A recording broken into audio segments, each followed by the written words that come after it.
Hi, today I'm going to talk about fixing digital cameras, such as this one. I've fixed a number of digital cameras in the past, and the majority of their problems was loose connectors inside the camera. Now this camera works just fine and takes good pictures too. But I'll just open it for demonstration purposes. Here I've opened the camera, but the first thing to remember is that there are a lot of bits and pieces and small and large screws that go in the camera. So always remember what those were and store them nicely to avoid losing them. Now let's take a look at the camera here. There are a number of electronic circuits in the camera, and there are connectors everywhere, like this one, a connector here, two connectors there, one connector here. This is actually a connector, and if you can see, there is a connector under the connector here. And if I flip the camera, and you can see the lens here, and if I remove the lens, you'll see the giant flash capacitor back here. Ow! Piece of shit!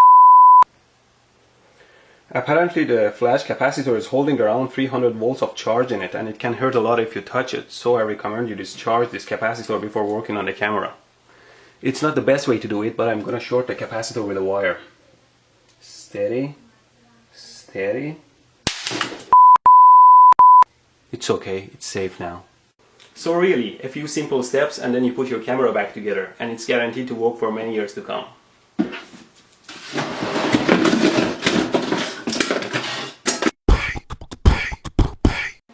Hi, today I'm going to talk about building a gun. Oh, I know what you're thinking about. Stop making stereotype comments. The best weapon we can get in our country is a kitchen knife, while in countries like US you can get any type of weapon you like.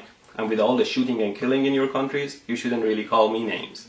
And stop making fun of my eyebrows, because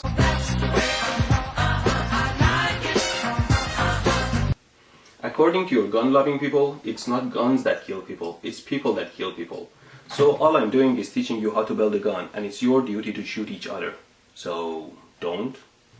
The gun I'm going to talk about runs purely on electricity, no fossil fuels, no harmful pollutants. You may even call it a green gun. So next time when you shoot somebody, you may feel a little bit better knowing that you've done something good for the planet. I guess in more than one way. This gun is called a rail gun. There are devices like this out there already, such as roller coasters in some amusement parks. The wagon sits on a series of coils. Every coil has to turn on and off in a well-timed manner to push the wagon to a high speed. Same thing is done in a railgun. There are a few coils that accelerate the projectile. I will show you a gun with only a single coil. You can figure out the rest on your own. Let's go to the lab. So here's the coil I made and a steel bullet. If I put the steel bullet inside the coil and turn the coil on, it will attract the bullet and accelerate it towards the center. As soon as the bullet reaches the center, if I keep the coil on, it will still attract the bullet and decelerate it towards the center. So the bullet will continue oscillating for a few times and stops at the center. Let me show you what I mean by this oscillation. If I put the bullet inside the coil and try to turn it on with my power supply here,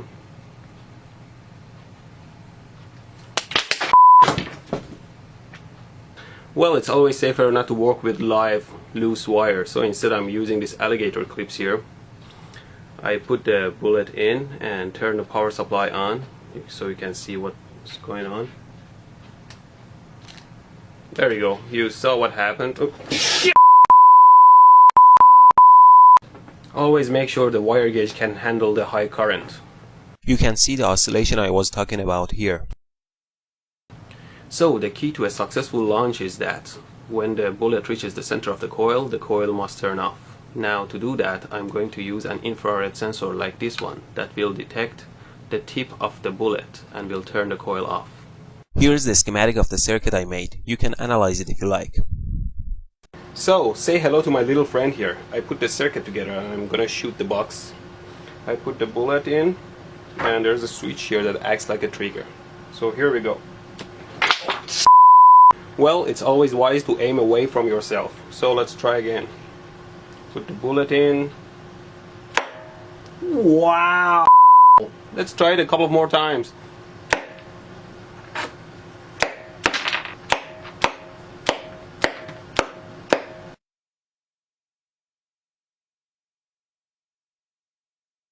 Okay, let's see if we can figure out how fast the bullet goes. Well, the circuit blew up, but I measured the speed to be close to 25 kilometers an hour or 16 miles an hour. Thanks for watching.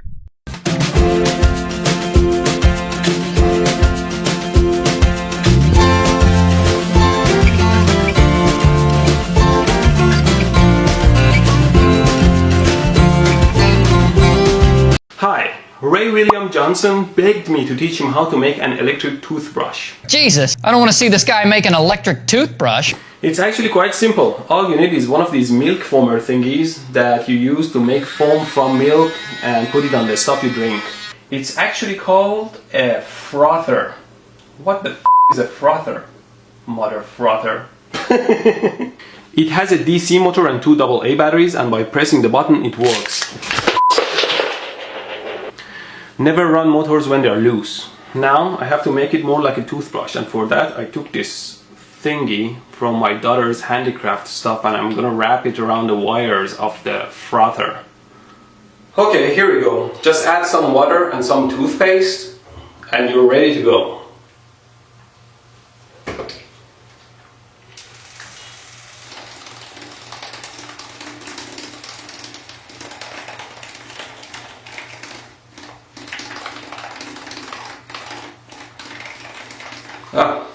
Kind of works. It's a little bit weak though. Nothing that a strong drill battery can take care of. This baby is 12 volts compared to the 2 AA's that are 3 volts total. It's gonna give it the oomph that it needs. Okay, let's power it up. I better do this one quickly. Never do stupid shit that you will regret for the rest of your life. In many applications, you don't just want a fast or slow motor, you want to be able to tune the speed. And in such cases, instead of continuously turning on the motor, they do something called PWMing. PWM stands for pulse width modulation. This means instead of having the power continuously to the motor, you modulate it by turning it on and off at a fast frequency like 10 kHz or 20 kHz. By controlling the amount of time the motor is on every period, you can set its speed. The percentage of time the motor is on every period is called duty cycle.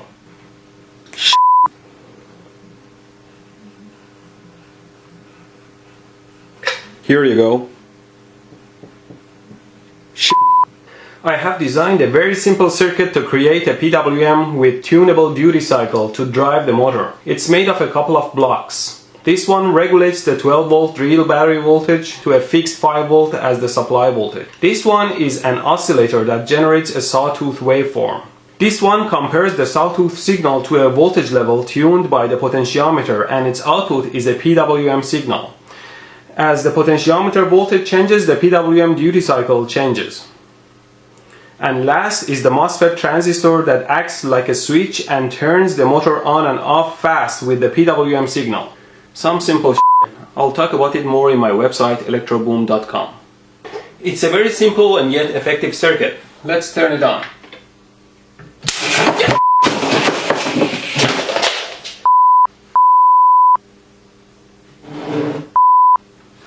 A polarized capacitor mounted backwards is always a big no-no. You know what? I don't think it's that we want to make bombs. It's more like whatever we touch turns into a bomb. I bet if I go to the butchery and get some sausages, they'll turn into dynamites. Okay, let's try it again.